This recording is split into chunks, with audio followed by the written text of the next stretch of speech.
Hey everyone, this is John Puritz. Welcome to the Man Up Already podcast. This show is dedicated to each of us being better in all areas of our lives, mentally, spiritually, physically, and relationally. We want to help you be a better you because when you man up already, the world around you is greatly impacted.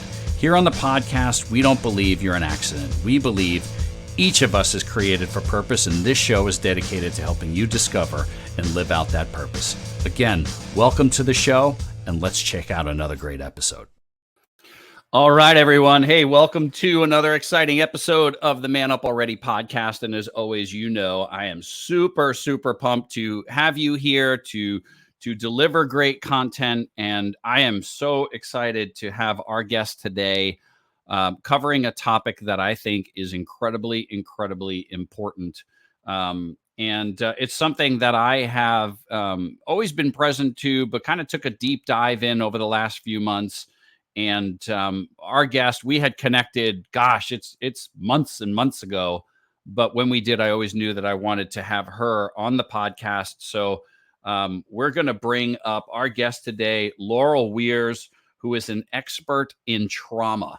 I love, when I read her bio, she said, I'm the last person that I ever thought I would deal with trauma. But her knowledge is quite extensive. She's a licensed marriage and family therapist. She is a master of accelerated resolution therapy and a collaborator on a new therapy model called critical memory integration. Please welcome my good friend and our great guest today, Laurel Wiers. Laurel, good to have you. Oh, thank you so much for having me. And can I just say your intro is amazing? I love that. It's very powerful. Good. It was designed to be, so that's awesome. Yes, you hit the mark, definitely. Thank you very much. All right, so let's dive in. So, I always like to share, kind of how if I have a personal interaction with our guests, I always like to share that we met on where I meet a lot of people, right? LinkedIn, yes, a while back. And we had, done a networking kind of coffee and got to know each other. And just in my time getting to know you, I could just tell this is we've met a couple of times. This is someone who really understands and knows what she's talking about. So let's talk about what is trauma, right? Let's define it. And then how you got on this journey of helping people with it. Okay. So trauma is not the event that happened. It's the way that your body reacts to what you have experienced in your life. And I like to say that to start because people have this idea that trauma has to be some form of a horrific event in order for it to qualify. But when we say it's not the event, but it's how your body reacts to something, it broadens the definition and it broadens those people who allow themselves to say, oh, I might be actually having a traumatic reaction to an event. So for example, we all can say, yes, people who have been in war, they have trauma. People that grew up in abusive homes or were sexually abused, that's trauma. But when we talk about the broader definition, meaning how you react to an event, we allow people who have self-limiting beliefs. So people that as a child were ignored or not cared for or were mocked or didn't have their needs met, that also gets wired in your body no differently than someone who had something that we call a big T trauma, like abuse or neglect or was in war. So I like to refer to it that way so people can include themselves anytime that we have a past experience that seems to play out emotionally for us in the present. That's trauma. Say that again. I think that's incredibly important. Anytime we have a past experience that emotionally plays out for us in the present, we have trauma. Okay, awesome. And then you're dedicated to helping people overcome that. Yes, it's my life's work. I was just with a girlfriend last night and over margaritas, we talked about this. And I just want to love and heal. Like that's my goal. I know that God equipped me for this work because a question I get asked on a lot of podcasts is, how do you handle the heavy? How do you sit with people and work through all of this and not take it home? And I truly don't. And my answer is, I know that this is what I was made for. I Mm. know that my love is to journey alongside people through their pain. And I celebrate when we get to the end and they have transformation and freedom. And I can go home at the end of the day and say, I did the best that I could. And I led someone to a better place than where they started at. And I don't take the yuck with me. And I just think that's a gift. Yeah, that's for sure. For sure. Being, I talk about it a lot here on the podcast, being a former teacher. I didn't have the skills to, like you're talking about. I took it home. Just all the things that the kids were dealing with and all that. I'm an empathetic person, and my, this is something you probably could teach me better as well. Is my challenge is I take on people's story. Yeah. And I tend to, and this could be part of my childhood trauma, is I take on responsibility sometimes for people's story. Oh, absolutely. And I love that you connected it back to that, right? Because typically when we carry things into our adulthood, it's only because they served a purpose for us back in our childhood. But we never stop somewhere along the way to say, do I still need that skill? And now, is it helping me or is it hurting me? And quite often, because it's all we know, it can tend to hurt us. I always talk to my clients about, it's like having shoes. The shoes that you wore at 7 and 8 years old don't fit you when you're 40, 50, and 60. They will pinch you. And it's the same with skills. What was adaptive as a child does not always fit us in our adulthood, and it pinches us. And that's when we start to run up against things. So I'm just gonna put it out there because it's the podcast. I am very transparent that I experienced severe trauma as a kid and carried it all through most of my adult life. Like, I love what you were talking about in the survival skills that we had to learn to just, adapt and deal with our environment as kids. Oftentimes we just continue to use those skills to adapt in our life. But I love it. It's such a great analogy. I'm wearing, I'll use it for me, right? You tend to wear child shoes, even though you're a 50-something-year-old adult. Exactly. Yeah. Powerful. It's so powerful. It is. And I think the part too that people miss in transitioning out of that is it's so important to honor that 6, 7, and 8-year-old who had to do that thing that they shouldn't have had to do to survive. And the healing comes when we can go back there, look at them and say, thank you so much for doing that. But we don't have to do that anymore. So come with me. Come to where we are now, where you don't have to behave and operate that way. And let's just do this journey together. What would you say? You work with a lot of people, right? Like, Yes. I would, one of the things that I was very present to when I ran my men's conference was just how wounded, people, I'm not even just going to say men, people are, right? Like, like we're carrying around these wounds and these traumas. Like, I would venture to say a lot of people are walking around with things that they don't even realize are running the show.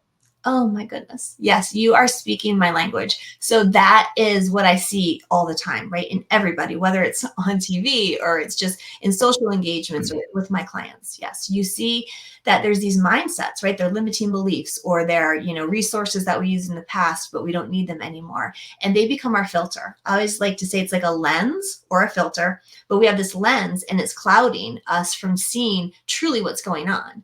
And the only way we can clean that is to get in there, do the work, recognize it, honor it, and then we have a clearer picture going forward. But yeah, so many people don't realize, like people talk to me about, oh, I can't stand it when my partner does A, B, or C behavior. The behavior in and of itself is innocuous.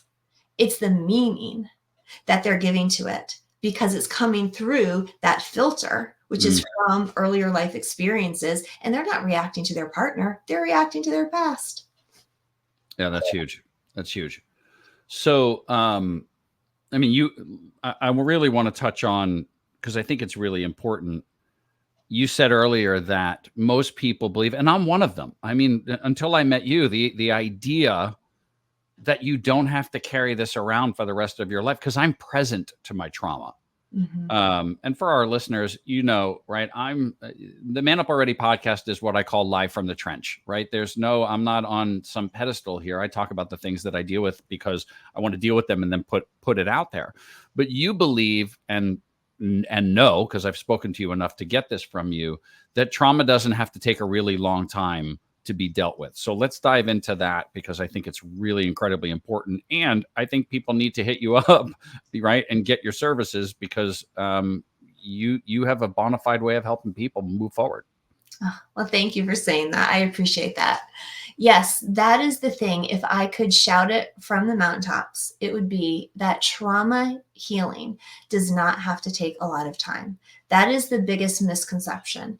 And the reason it's out there is because many people have only tried one form of therapy, which is our traditional cognitive behavioral talk therapy, to deal with their trauma. I learned as a clinician, so this is getting to my story, even how I started to work with trauma, that for 17 years, I would not work with you if you had PTSD.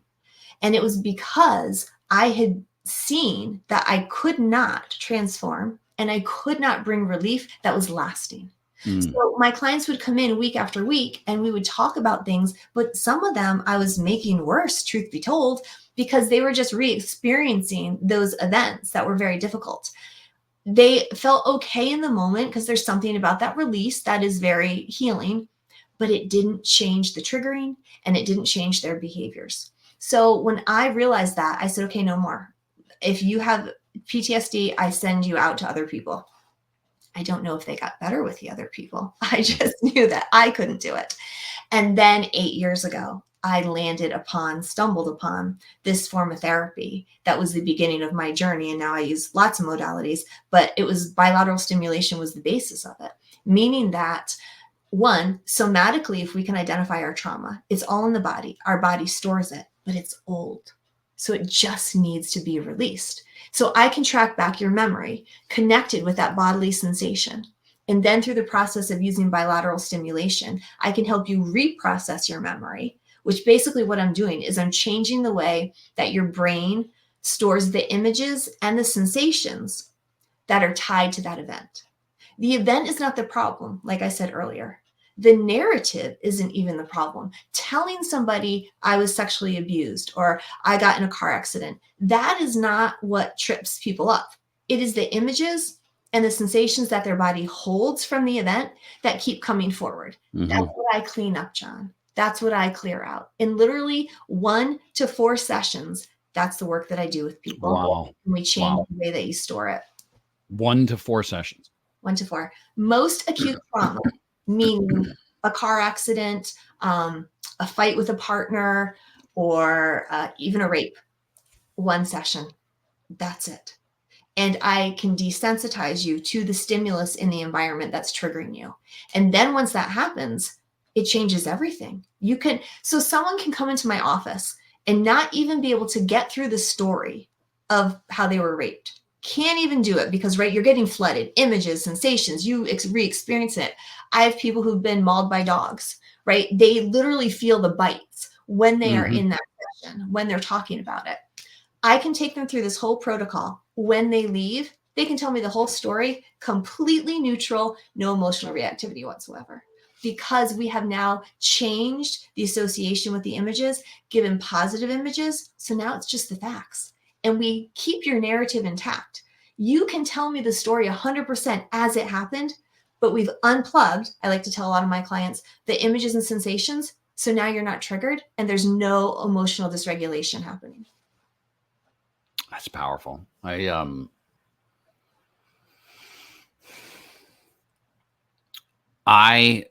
I've talked about him on here many times. I watched my father pass away.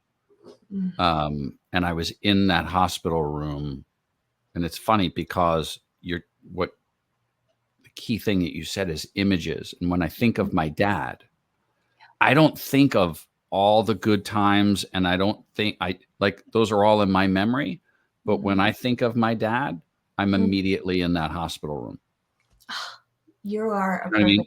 did it. Yeah. Right. And it never goes away. And it's funny because I texted my son last night. I was watching Behind the Music on Wolfgang Van Halen. I don't know if you know who that is but he's Eddie Van Halen's. I'm hoping you know who Eddie Van Halen is. Yes. Okay. I love 5150, my favorite. So when, Eddie Van Halen's son is Wolfgang Van Halen. And so they did it Behind the Music, and it's the whole story of their connection. And he can't, him just talking about his dad, like you can see all that trauma and all that grief. And I'm sitting there and I'm like a freaking mess because I'm thinking about not only my father, but I'm thinking about, my relationship to my son and all that. And so it's just, there's images, right? They just keep coming back. And it's incredibly important to deal with them. I just, we think about the event. I was in that room, or this happened. This was what my home life was like, or this is what I experienced. And we just constantly think, well, this event happened. But I love what you said. It's like a computer file that just keeps popping up on your screen. Yes. And I love that you use that imagery because that's what your brain is doing. So it's called a ready state memory, John, when you keep seeing your dad in the hospital room. Literally, your brain is saying to you, hello, do something with me. I don't need to do this anymore. Our brain is telling you that this is too big. I can't process this on my own, but we need to do something with it. And that is exactly when the people come to me, John, that's what we do. They always have the image. And I'm like, okay, do you not want to see that anymore? Yes. And when you process it, John, and you take the intensity out of it and you file it the way it should be, it becomes like any other memory, like what you had for breakfast yesterday or what you wore 2 days ago. And this is the beautiful part, though. Oh, I love this. Then all the good comes forth. People will text me the week later and say, Laurel, I am now seeing all the positive of my childhood, the positive moments with my mom and dad. All I could see before was the negative. But once we clear it, your brain's like, okay, there's so much more behind it. Powerful. Very, very powerful. Wow. I want to talk about critical memory integration. What is that? You're right. You said you were a collaborator. It's new. Can you dive in a little bit on that? Yeah, so it's more of an overarching modality. So when I used one method for years, which was accelerated resolution therapy, it's beautiful. It works great. But every once in a while, what I noticed was that some people who have experiences in their childhood, that actually feeds into, there's a lot of research on ACEs scores, people that have neglect, grew up in alcoholic homes, all of that, are almost more predisposed to PTSD. So if you come in to see me for a car accident, I can work through that, but you've still got some of this childhood stuff that might be making you vulnerable or more fragile to having PTSD. And if you come to see me for the car accident, that doesn't mean you necessarily want me to dive into your past. But what I've learned is the linkage. If I just deal with the car accident and I don't deal with your past, I might leave you more predisposed to having more traumatic events happen in the future because you're fragile. So now I go back with a process called critical memory integration. And we go back because that car accident, what you might be surprised, is triggering some of the same sensations you had in an adverse event in your childhood. So if I can go back and heal that at the same time, it's like this beautiful coupling of these two wonderful modalities that is very holistic and it's healing. And it's so powerful. So I became part of a team where we just trained the military in Spain, a bunch of psychiatrists over there in this modality so they can start using it with their traumatized people as well. But it just was released in October. We've only done a couple trainings so far, but it's a lovely group of people who have a ton of experience in the trauma world. We were all trainers for ART and now have added this other component in a sense to working. And it's just a great overarching model. Yeah, that's...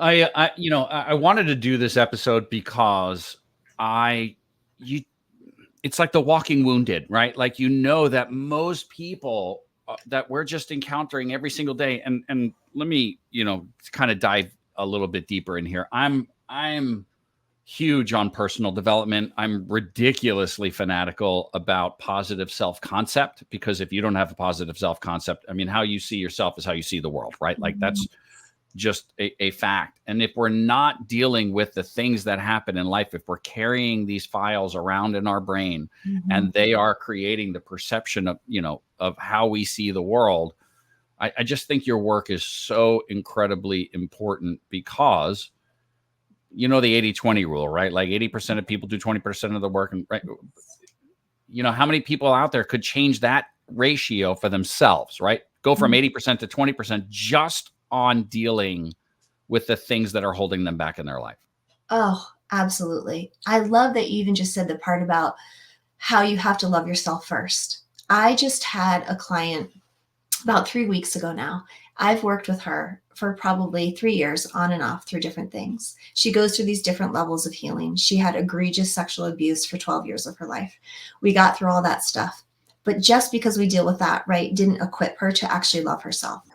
So we had gone through all these different levels of healing, but because she wasn't reactive to maybe someone touching her anymore. So when I first saw her, she couldn't even have someone hug her without it stirring up things in her. So we got her through the place where she could at least have physical affection.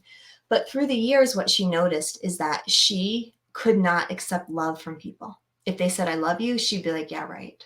And even with friendships or intimate relationships. So 3 weeks ago, we finally did her little girl work. And I said to her, I want you to look at that little girl, who was abused. And I want you to sit next to her and just see her. Let her tell you what that was like. So she took some time and she did that. And then I said, what does she need? She said, she just needs to know that she's seen and she's loved. And I said, can you do that for her? And she said, yes. So she went back in her mind and she did that. And then she called me a week later and she said, Laurel, I can tell you 100% for the first time in my life, I love myself. She said, I love myself because I love her. She said, I used to hate her. I hated everything she represented. But when you made me see her through a different lens and I was able to bring her in with me, she said, I finally don't resist when someone says, I love you. And that's like you said, if we don't do that work, we inhibit our ability to be fully present and receive all the good that's out there for us. You can't give what you don't have, right? You can't give what you don't give. Like, if you're going to give it to the world, the first person, it's going to be you. Exactly. Right? Mm-hmm. Yes.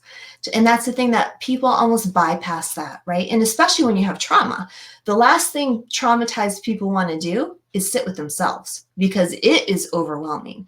A lot of people with trauma are very busy people because as long as you stay busy physically and emotionally and mentally, you don't have to deal with the stuff. But yeah, once you get to that place of, okay, I can't keep solving everyone else's problems. I need to actually deal with my own. Oh, it is uncomfortable. But the good news is it doesn't have to go on for a long time. You can go in, you can do that work and be so freed. Let's talk about what life is like on the other side of this. Okay. Mm-hmm. I speak just obviously right from my own personal experience. Like I was in the gym today and normally I would look in the mirror and filter. I only see how I internally see, right? Mm-hmm. Like it's the distorted reality. Yeah. And something's changed with me. I'm not sure quite what it is, but now I start to see myself as who I am. Like it's an interesting change. But I know that that's just the beginning on some certain things for me to be like, you know what it was, and it's funny because the owner of the gym is my age, but he looks 10 years younger. Like when he told me that, and I realized, short of, I'm not going to color my hair, right? But if I did, I probably would be, seen the same way, yes. Right? Mm-hmm. And it was just like, I don't know, some acceptance of understanding who you are. The Man Up Already podcast and the whole movement here is all about authenticity, right? Bring you to the party. You're good enough. You're created for purpose, all of that. Yes. And so I know from personal experience, and I write and again, speak on the things that I deal with, that in order for you to do that, or not in order, life on the other side of everything that we're talking about is lived in such a deeper way. And one of the things God has been really hammering me on over the last months is be present. Yes. Be with me. Every day is its own day. Delight in me, delight in who you are, who I created. Like it's just been this constant message. So I want for our listeners to understand what, or get a glimpse of what can life be, or how can life be lived when the things that are holding us back are actually dealt with. Well, you just put it perfectly. It's just like that, right? I love that that's the message that you keep getting hit with. So it makes me think of, again, another client who I just spoke with 3 days ago. She's a perfect example of this. She, for 43 years, has been type A, overachiever, eating disorders, always this kind of false sense of bravado, right? That is taxing. That is life sucking.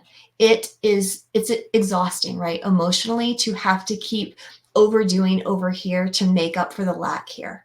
We did probably 3 months ago, we started doing work on her past stuff. We've done 2 intensive sessions. And she called me up this week and she said, Laurel, for the first time, I was in the grocery store and I started to have this feeling that I used to have in the past, this fear of going home. She said, and then I realized, wait a minute, is this true? Is this a present thing? Is this really happening? Or is this just some old stuff that's lingering? And she said, I could actually, first of all, feel what was happening in the present. She said, I have never done that. I just react. And she said, I could stop, right? There's this moment between stimulus and response. She's like, and I could stop in that moment and say like, wait, challenge it. Oh, that's not really what's happening. And just say, that's old stuff, and just get rid of it. And she said, the confidence I felt in myself and the joy and the peace that I had the rest of the day after that is something I have never known for 43 years. Wow. So that's what it looks like, right? When you have this healing, it doesn't mean that your old tendencies might not pop up, but you recognize them and go, oh, that's that old pair of shoes. I don't need to wear them anymore. And you start to feel the pinch. You're not numb to the pinching anymore.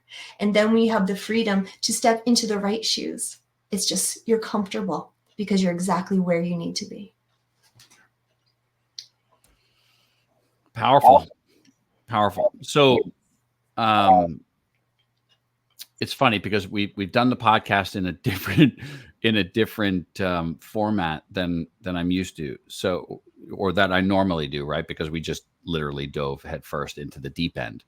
So let's kind of swim over, if you will, to the shallow end. Tell us about you. How did this all happen for you? You know, like what's the journey for you to get into the work that you do? Because we didn't really talk about that. Okay. So my journey's been interesting, right? I was a general run-of-the-mill therapist in the beginning. Why therapy in the first place? You know, I think, again, it was my destiny. It actually was not what I was supposed to do. I was a major science and math geek in high school. I was a cute science and math geek, but I was totally into that stuff. And so I went to college initially to be a civil engineer. Wow. And as I was in college, I started to realize that these psych classes were pretty cool. And I liked it so much that I ended up with a double major in psych at the end. But then I graduated, I got married, and for kicks, this was my fun, John. I read self-help books. I had stacks. I would go to the library and just bring them home. And I was just, really taking all this information in. And I then was supposed to go to graduate school. And that's when I made a pivot. I was like, you know what? Maybe I should do something with this psych stuff. Still never thinking I would be a therapist. And then I walked through the halls of, it was the human services part of a university. And I saw a sign on the door that said marriage and family therapy. And I was like, I think that's like me. Like, that's what I'm interested in. And that's how my journey began. Wow. And so, so I went to school, did that, came back, and I went into private practice almost immediately. And how long have you been in private practice? 24 years. Wow. Awesome. Congrats. Thank you. That time I got injured. And when I got injured, I watched television. And the show I watched had a bunch of veterans who were telling stories about being healed from trauma. And that's how my trauma journey started. I was like, oh my gosh, you mean there's actually therapy that works for this stuff? Like really works, and people are talking about it. Within a month, I was trained in the first modality I used, accelerated resolution therapy. I went back to my office the weekend after I was trained. Now, you have to understand, John, I was a talk therapist. This was totally 180 out from anything I knew. But I was like, I have nothing to lose. I had 3 clients lined up that I said, go with me on this. I'm learning something. Let me see if it works with you. I went into my office that week, literally was reading from a sheet of paper to keep myself on track with what I was supposed to do. And their lives were changed. They literally walked out of my office. The first woman, she had watched a horrible accident of her toddler. He had fallen and it was really messy. She could not walk on the second level of our mall. She could not walk on like stairs that looked down because she was triggered. She left my session that day. She called me up. She said, Laurel, I just left the mall. I went on the second floor and I felt nothing. And I was like, oh my gosh, it actually worked.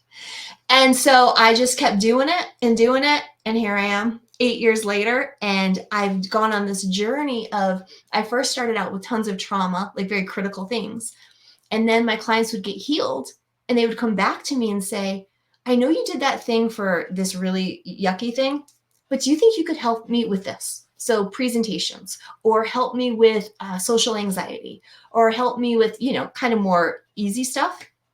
I found that I could take the same principles I was using with trauma and apply it to these stuck points, these negative life events. This goes back to this critical memory piece.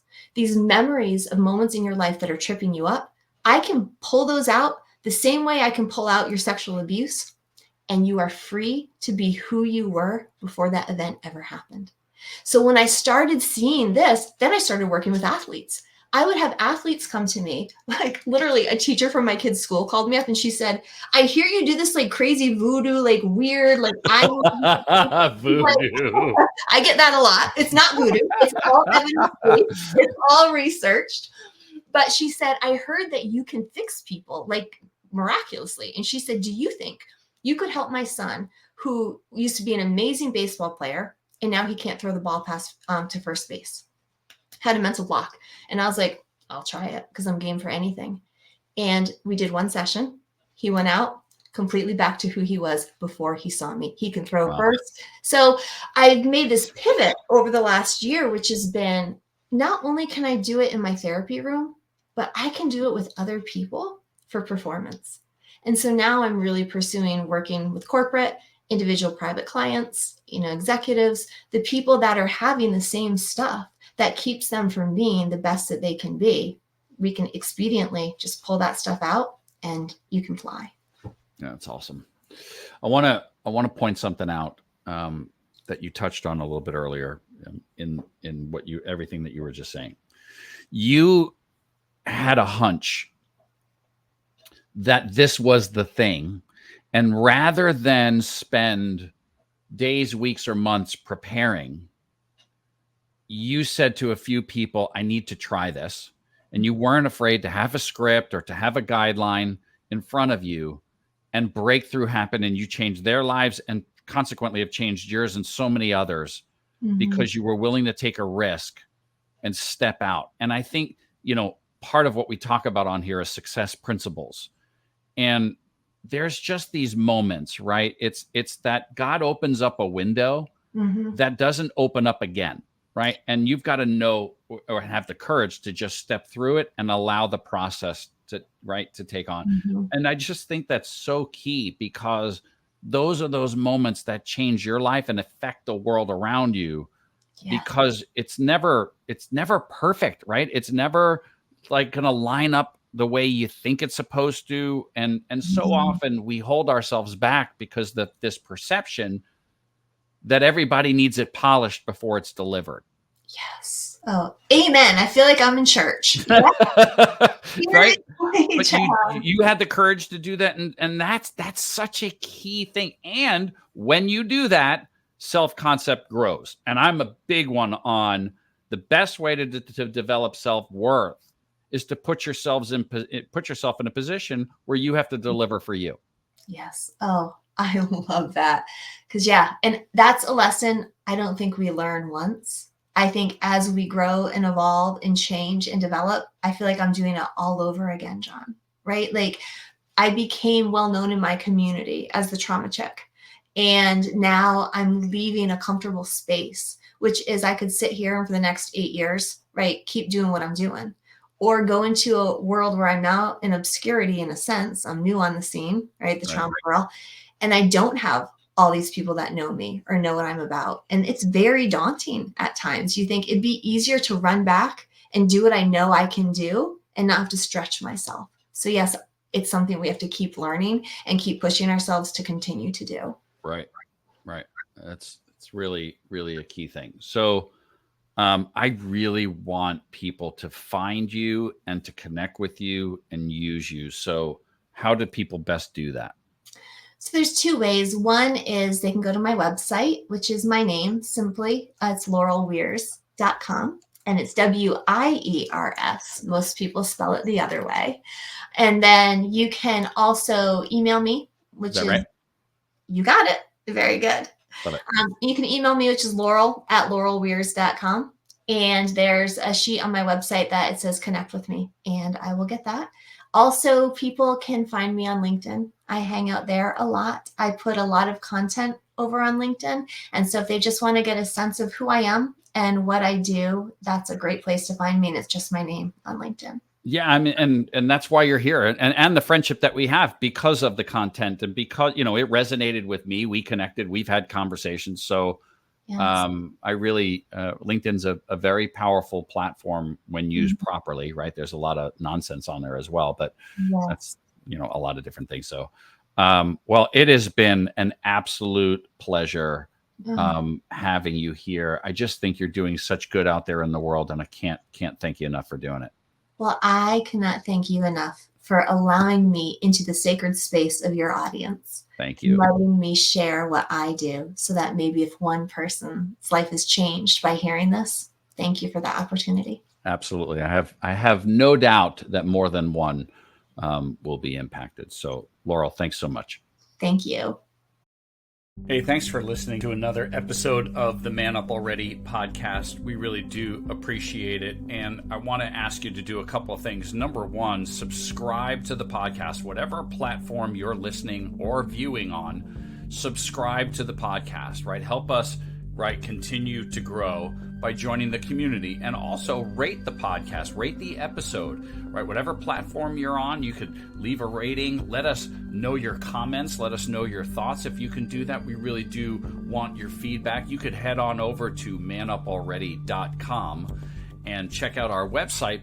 All the podcast episodes are on there as well. But also join our community, sign up on our emailing list. We're going to get content out to you. There's also a free resource there for you when you do that. And pass it on. Pass on the podcast. Let people know, right, what we're up to, what we're about. Speak about it. If you're a podcast enthusiast, please share episodes. Tell people about what it is that we do. What we do here and what you like about it, and what you don't like about it. And that's okay as well. Right? It's just getting the word out. And then finally, I want to thank a great sponsor of our podcast, Master Beef Jerky. Their slogan is bold flavor, tender bite. If you head on over to masterbeefjerky.com, they've got incredible flavors there. But if you put in the coupon code MUAP, you will get 20% off your order. I highly recommend you check them out. Master Beef Jerky, bold flavor, tender bite, and a great sponsor of the podcast. Until next time, thanks so much for being here, and we'll talk to you soon.